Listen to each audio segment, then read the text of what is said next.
करतो की माननीय मुख्यमंत्री एकनाथराव शिंदेजींच्या नेतृत्वात एक अतिशय प्रगतिशील सर्वसमावेशक सर्वजन हिताय सर्वजन सुखाय अशा प्रकारचा अर्थसंकल्प हा त्यांनी सादर केला आहे आणि विशेषतः शेतकरी महिला युवा मागासवर्गीय अशा सगळ्या घटकांना समर्पित अशा प्रकारचा हा अर्थसंकल्प आहे। उद्धवजी म्हणाले हा थापांचा अर्थसंकल्प आहे। हा थापांचा नाही, हा आपल्या मायबापांचा अर्थसंकल्प आहे। कारण शेतकऱ्यांना मोफत वीज देण्याचा ऐतिहासिक निर्णय घेणारा, कापूस आणि सोयाबीन उत्पादक शेतकऱ्याला मदत करण्याचा निर्णय घेणारा, महिलांकरता विविध योजना आणणारा, युवांना रोजगार देणारा अशा प्रकारचा हा अर्थसंकल्प आहे। आताच विरोधी पक्षाचे लोक या ठिकाणी बोलत होते आणि आम्ही टेलिव्हिजनवर बघत होतो, त्यावेळी त्यांच्या बोलण्यात जोर नव्हता, त्यांच्या चेहऱ्यावर नूर नव्हता, चेहरे उतरलेले होते आणि केवळ टीका ते करत होते। पण मला असं वाटतं हा अर्थसंकल्प महाराष्ट्रामध्ये एक नवीन इतिहास तयार करणारा आहे आणि म्हणून यावर सविस्तर प्रतिक्रिया माननीय अर्थमंत्री देखील देणार आहेत, माननीय मुख्यमंत्री देखील देणार आहेत।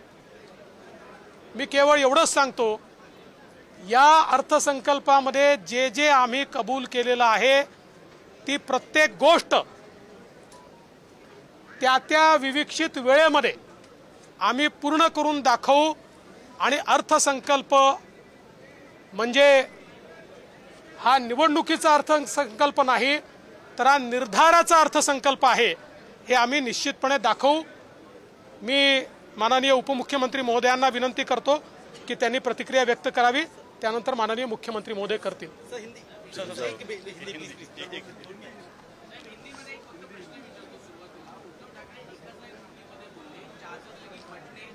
जयंत पाटील बोले, जयंत पाटील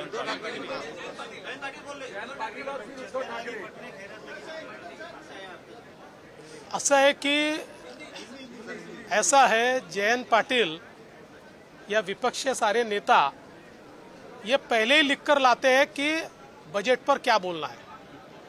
तो बजट हम कैसा भी पेश करते तब भी उनकी प्रतिक्रिया यही होती, स्टीरियोटाइप प्रतिक्रिया है। उनके चेहरे पर नूर नहीं है, चेहरे की चमक चली गई है। जो उनको लगता था झूठा नैरेटिव फैलाकर लोकसभा में चंद सीटें जीत गए, उसका जो उत्साह था, आज के हमारे बजट ने उनके उत्साह को समाप्त कर दिया है। एक बहुत ही रियलिस्टिक वास्तववादी इस प्रकार का बजट हमारे अर्थमंत्री और उपमुख्यमंत्री अजित पवार जी ने पेश किया है। मैं उनका अभिनंदन करता हूं, हमारे नेता मुख्यमंत्री जी का अभिनंदन करता हूं।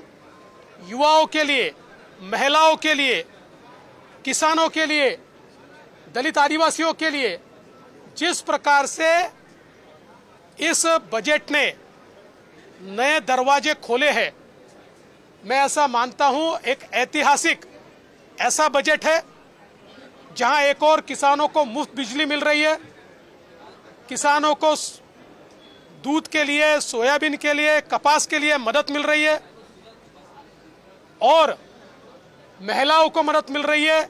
हमारे युवाओं को इस बजट के माध्यम से 10,000 रुपये अप्रेंटिस का मिल रहा है।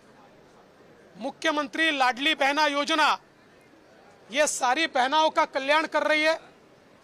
मैं ऐसा मानता हूं कि एक बहुत ही अच्छा अर्थसंकल्प बजट हमारे अर्थमंत्री ने रखा है और मैं दावे के साथ कहता हूं, जो हमने कहा है वो हम करके दिखाएंगे।